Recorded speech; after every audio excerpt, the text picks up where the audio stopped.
Hello, Narnach here. Welcome back to Grim Dawn. Last episode we liberated Fort Icon. In this episode we're gonna go into the tomb of Archon Bartholom in order to help our friends of Caiman's Chosen. Speaking of Caiman's Chosen, they are now our respected friends. I spent some time, went into the Blood Grove, murdered a whole bunch of Chthonians and cultists there, got sucked into one of those nice portal things and had to carve my way through there in order to actually find an exit portal. And that resulted in enough reputation that we are now respected with Caiman's Chosen. The reason this is important is because Caiman's Chosen has the blueprint for the Blessed Whetstone, which was the last missing ingredient we needed in order to make Guile. It's our first relic that we've made. We get some piercing damage, some percentage-based piercing damage, a bonus to our cunning and a chance to avoid melee attacks. But those are just minor details. The true reason why I wanted Guile is because of the aura that it grants us. Costs 1 energy per second and 100 energy reserved, but in a 15 meter radius we will get 41 to 120 physical damage, plus 75% physical damage and a 5% chance to avoid melee attacks, as well as the random completion bonus of 4% to our offensive ability. So we're slightly more offensive now, we can shout at our opponents, but more importantly, when we have the aura active, we're now at 11,500 damage per second, where before we were at the low 800. So we gain 300 damage per second, roughly 40% increase. And it does make a difference. We really do a lot more damage now. And that is a good thing. So Guile, it's good for you. On top of that, I've been experimenting a little bit with the build. Last episode I spoke about alternating between Cadence and Blade Arc, and then I just started thinking about it a little bit more, and I was actually wondering why the heck am I still running around with Blade Arc. Blade Arc is an area of effect skill. It hits a bunch of enemies. Lacerate applies a small damage over time effect to said enemies.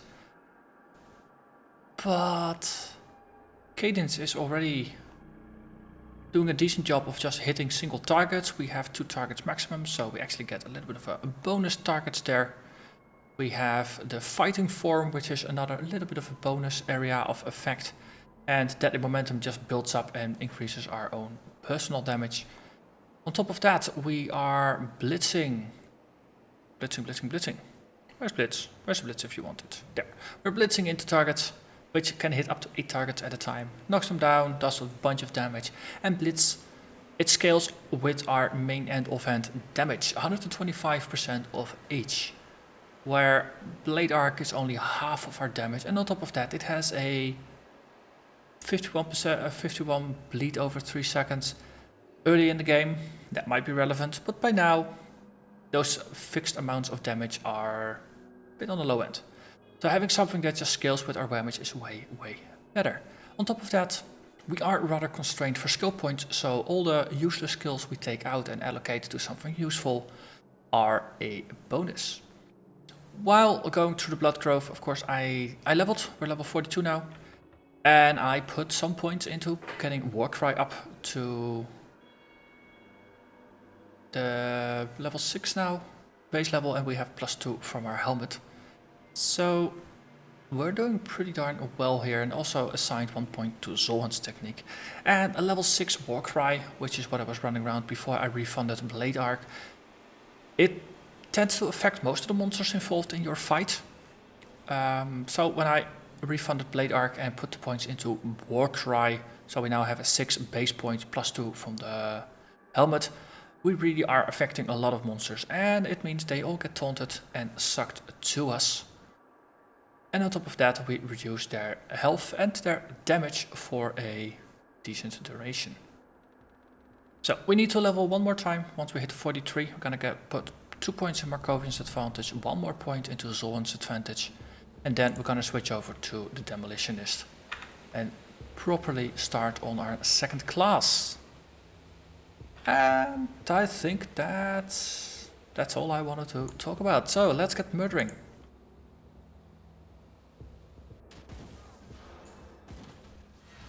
So we're just gonna wait in here and then look at the war cry. Just how many enemies we are affecting now. I took Blade Arc off of my right mouse because we no longer have it and put war cry on it. So that way I can cast it, and even in the battle I can try to cast it and it's not gonna complain that I'm trying to cast it too early. Because, yeah, that was getting a little bit on my nerves.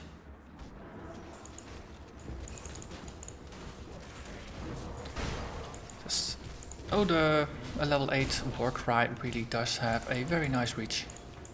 It's not 100% guaranteed that you'll convince ranged attackers to melee you. Sometimes they do it. I've observed that sometimes. Not entirely sure what the logic is behind it, but it is nice if it happens. On the other hand, we do have some damage reflection, which will help against ranged opponents. But it is especially a good trick for just at least making sure that everybody is focused on you. So that way they won't try to attack your allies, which of course don't have damage retaliation and reflection effects. Okay, I'm wondering if you can actually walk down there, or if it's strictly for background purposes. There's a whole passage down there, and it is also faded on the minimap. But then again, having it just be there as a background area, it just looks nice as well. That skill's not ready.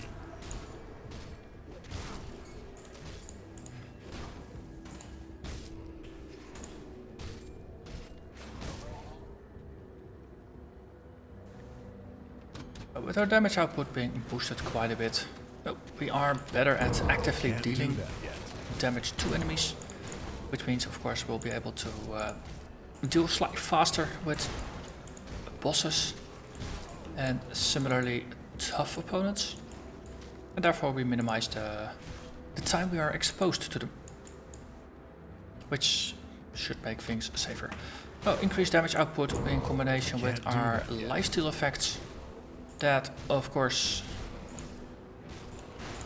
means we are safer as well, because we'll be draining more life. What they say, a good offense is a good defense, or a good defense is a good offense. Doesn't really matter what way you spin it, it applies equally to us. We defend by offending, and we offend by defending. Damage reflection and life leech are a very nice combination. I can't do that yet.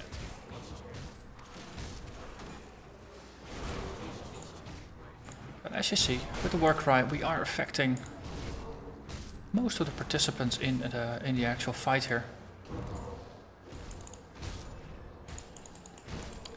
Though of course, the tougher monsters are, the more resistance they have against life reduction effects. That skill's not ready. Oh look, there is a gap underneath the bridge here. And we get some hidden spoils.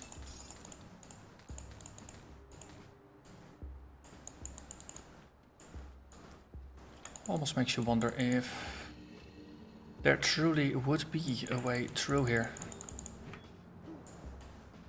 But no, that would be too easy, of course.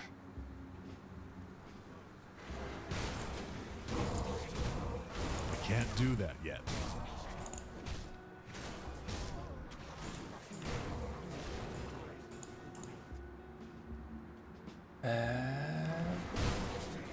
So, Blitz definitely useful.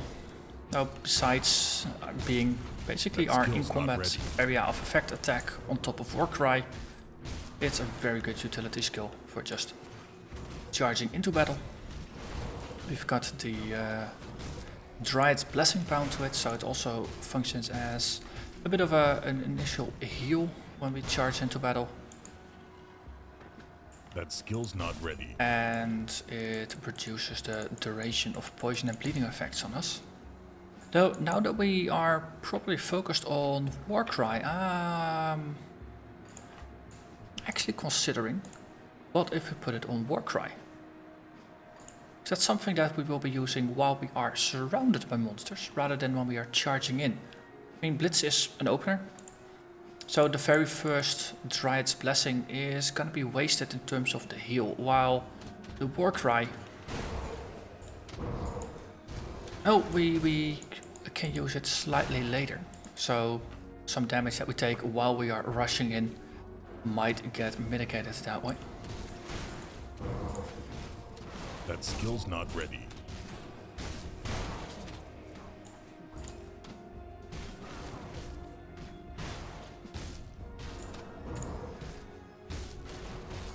And let's actually double check if the casting chance is good still. Yeah, 100% chance. We're taking just pinpricks of damage, but the screen still becomes very, very, very red in order to draw our attention to the fact that we were not looking at the game, we were taking damage. So, cookie for the game for at least showing that, but it was being slightly dramatic, I think, because we were never in any true danger. Okay. So one of the upsides of the Warcry is also that we reduce target damage output. So if they are taunted, it also means we're taking less damage from them while they are still taking full damage from our damage reflection or from our retaliation. That's good. Well, for the reflection, if they deal less damage, then of course we reflect less damage. There's a trade-off there. On the other hand, it does mean that we are better able to tank things, even though they will kill themselves less quickly via reflection. But in the end, staying alive does beat efficiency. Okay. Mob's dead, time to move on. Yes, in here.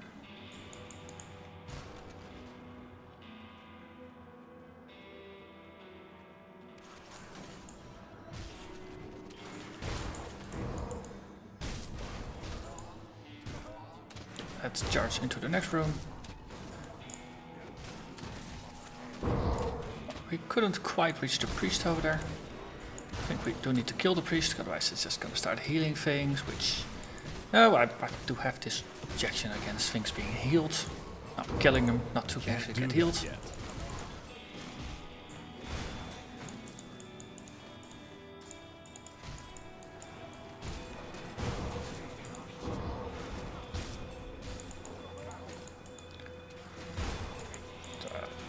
I can't do that yet. And as is often the case, I'm just focusing on looting while killing and letting monsters actually kill themselves most of the time. There's a dilapidated urn there. And the Warcry did make it light up. That's interesting, just as a way to show where potential loot is gonna be. Almost looked over this one.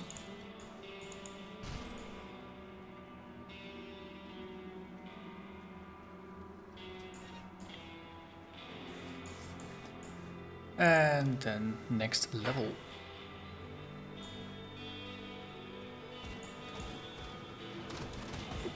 Another box. Who is killing who? Hermit's chosen. Death Vigil. Yes.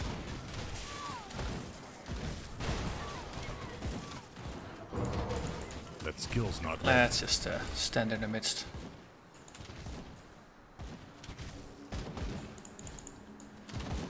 Downside of them killing the opponents is that I do have to look everywhere to see if certain items dropped or not.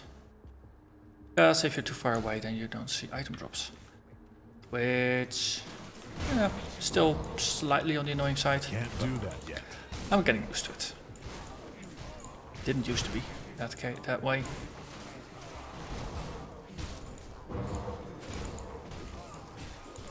I never really bothered to look up why that change was made. Again, note the patch notes are pretty long and extensive, and if you're not quite sure in what version something got changed, then you have a whole lot of patch notes to read through.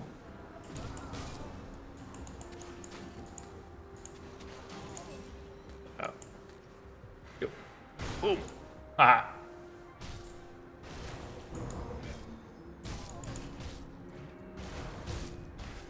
So we are regularly fighting monsters a couple levels above ourselves. These are 2 levels higher. That's not really an issue.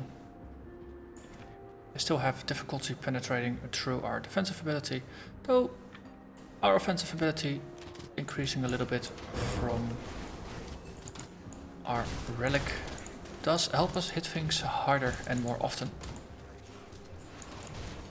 So, no, that's also one of the things. If you do an insane amount of damage but you have issues hitting things, then of course your damage is going to be a bit less than what you would like.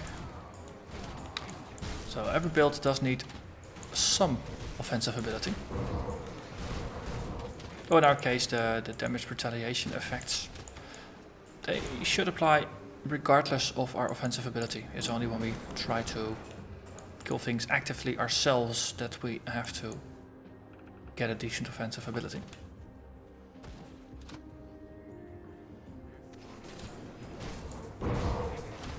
That skill's not One ready. upside of this is also that you just keep drawing mobs from adjacent rooms, so you're killing things more efficiently rather than having to actively hunt them down. They will come to you. Look at that. I can't do that yet.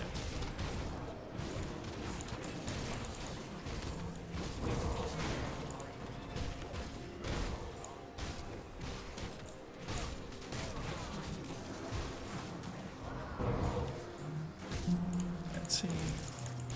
So far, so good. I can't do Blood, that. killing monsters.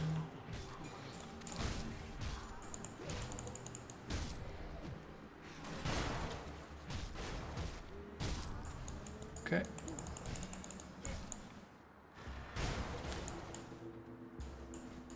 Let's see if they'll just follow us when we go here.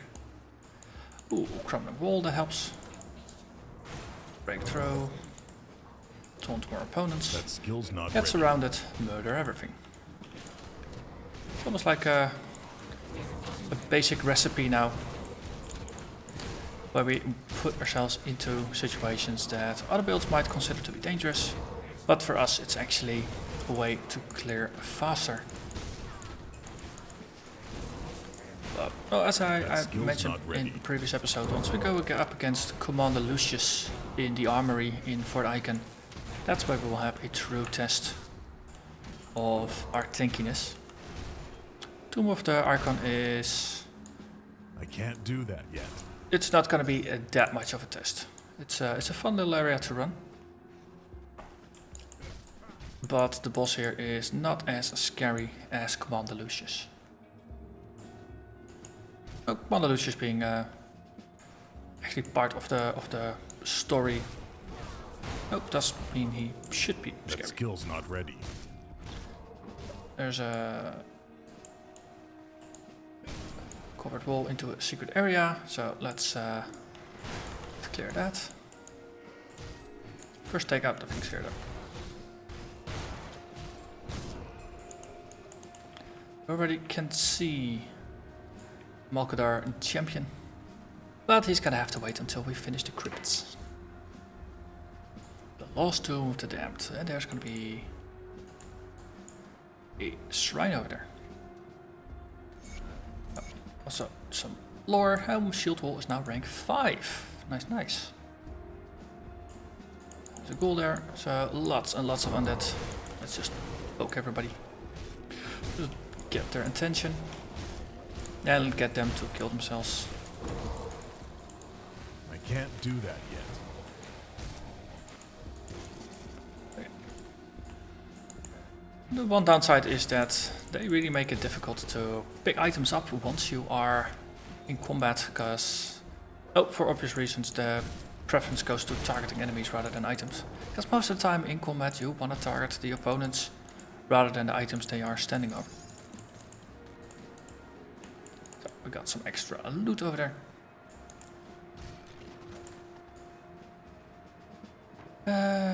Yeah. Ooh. There's a corrupted something. Ooh, is a good corrupted ghoul. You are. Yes, you are.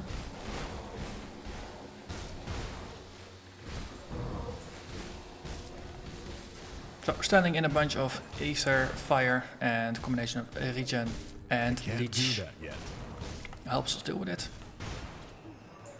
Bodes well, to be honest. There we go. Yeah.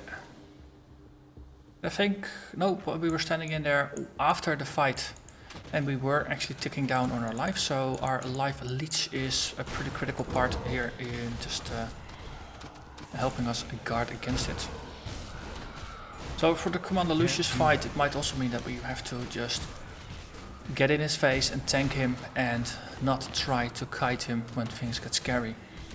Because a lot of our staying power actually comes from a life leech in fights like that. Of course, I didn't actually trigger Overguard, which tends to boost our regeneration by quite a bit.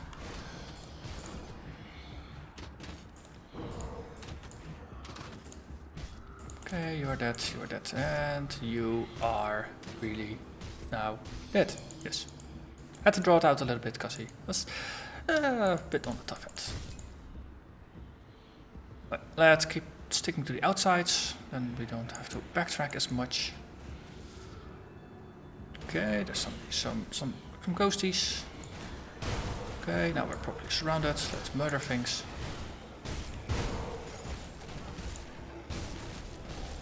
That skill's not ready. Okay. So these guys are pretty heavily into inflicting blood damage. Also leeching, they tend to like that. But our blood resistance is at 52%, so we're doing pretty decently there. That skill's not ready. And of course the druid bonus, the dryad bonus, not druid, dryad. Applying regularly also helps quite a bit. Let's see, you, timeless. I can't do that yet. Let's see, this is ruined, what does it want? Oof, ancient heart. Well, luckily we have a spare, so that's good. I can't carry inventory. Oh wow, we're actually full. Doesn't happen all that often. Okay. Let's step aside a little bit.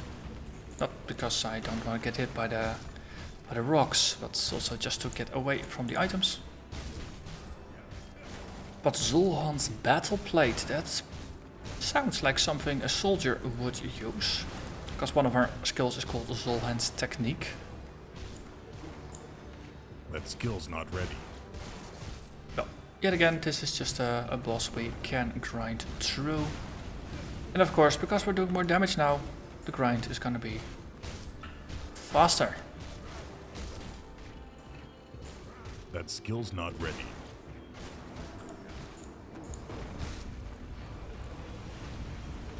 So many activated abilities that we have. I'm liking it. We need more. We need even more activated abilities.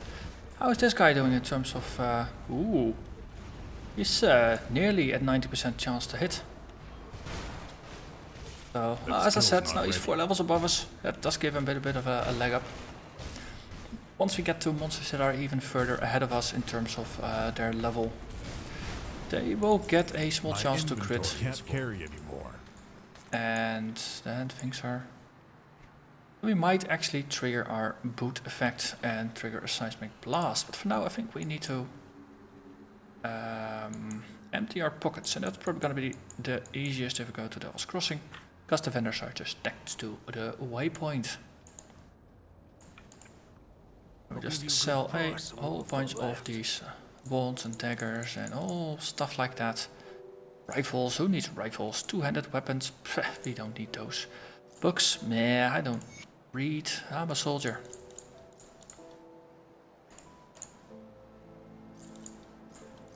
On the other hand, you know, you do have the historic generals, Sun Tzu, Caesar.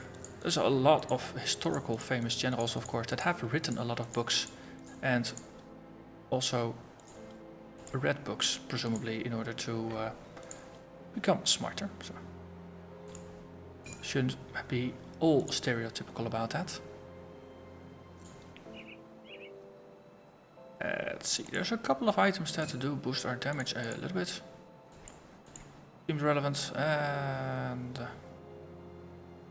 ring, not that good. Ooh, nearly 20 health regenerated per second. That's a lot.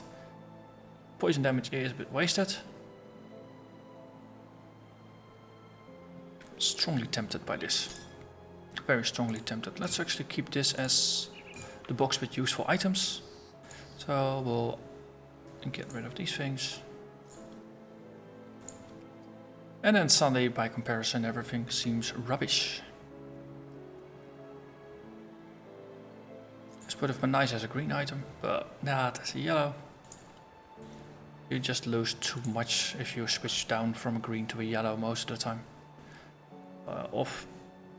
Just wrong damage bonuses. Another one-handed item with a very nice bonus to damage. And a downside. Okay. So 52, 18, 42. So obviously these two are decent contestants for the damage bonus. Our current weapon only has a 3% attack damage converted to health, and everything else is just a bonus to physical damage and a small chance of leeching a fixed amount of life. So we currently have a fast weapon. This would be a more average or even a slow weapon. This is a slower one, but with just less of a bonus. Attack speed, cunning, damage converted to ether, but we don't really care about ether. So this one is truly gonna be a useful one, and I'm tempted about this. So put him in the final backpack, and we're gonna move onwards. We have ourselves a dungeon to clear, and then a quest to complete. And then of course we need to hand it in. And of course we got 2 blues that we need to have a look at, as well as spending a devotion point. We have a point. And the point is gonna go towards Crossroads, which is gonna unlock the Wolverine down there. Let's see, Zolhan's Battleplate. It's a fair increase in armor, +2 to Zolhan's technique. Bonus to physical damage, piercing damage, bonus to physique, chance to avoid projectiles, and some piercing resistance. I'm tempted. I'm very tempted. This is gonna go into the final box as well. The other one is being Apothecary's Injector, which is part of the Apothecary's set. I do like to collect set items, so we're gonna keep that as well. And it's gonna go into the storage box. Well, we are not done yet. We still have things to kill. Chances are there's gonna be another heroic monster somewhere along. And that's gonna need a killing.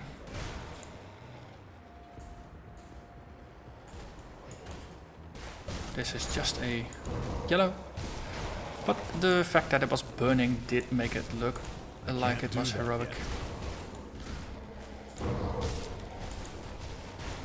Okay, once we're done murdering this, let's have a quick look at the map, how we can most efficiently walk through. But this is going to be the exit, and then we're just going to take a left turn here.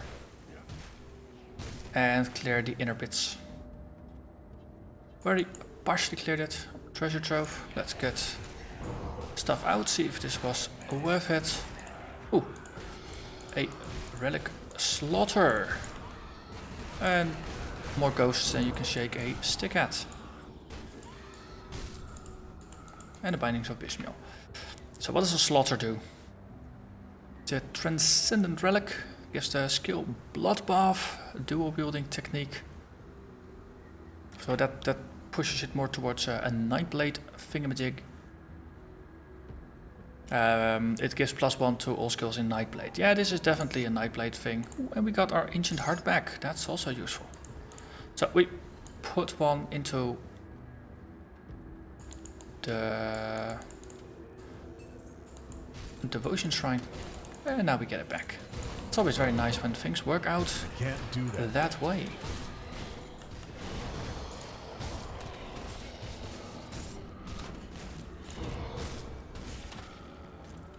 Iron bits, a polished emerald, and a noble that needs to be put down. Oh yes.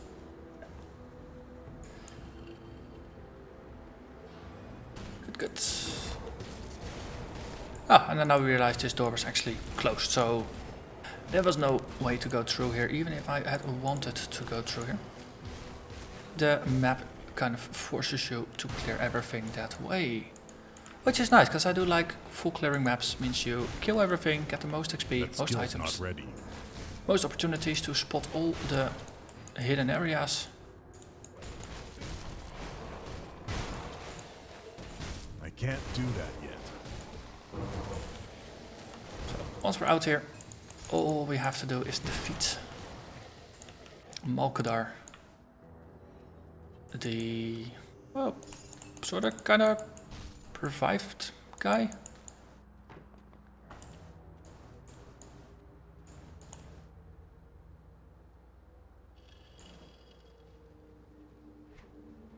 If we were with the enemy, then of course we would be the ones doing the reviving. In our case though, we're now putting him down. Okay, door open. Malkadar, champion of Death's Vigil. He's rather undead. And we're gonna take the un part out of that. Oh, there's some ice crystals here. They, of course, chill us a little bit. Well, it's not even chilling, it's actually actively freezing us. So it might be better to just focus on drawing him to other places.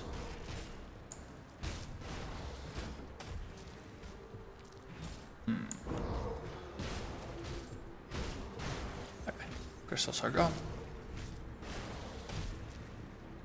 I can't do that yet. Yeah, see, we're getting frozen. This frozen maelstrom thingamajig not really helping. I can't do that yet. It's an inconvenience, it's not life-threatening, which is well, good, I suppose.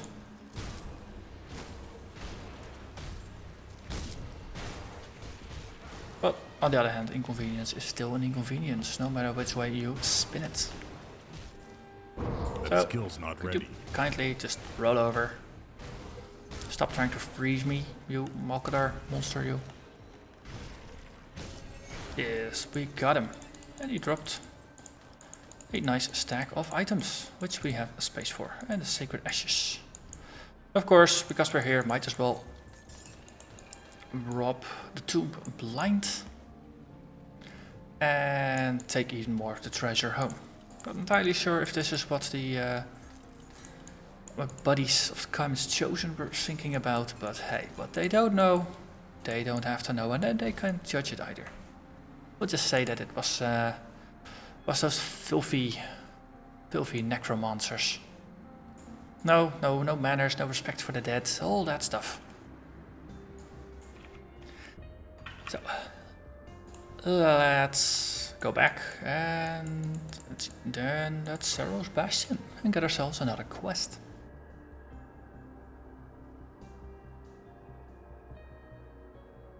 Human? Yes. Loading taking a little bit longer than I'm used to. But I don't know. Been playing this for a while now, so it might be that just a large part of the world has been loaded in already and it needed to just swap some things in and out.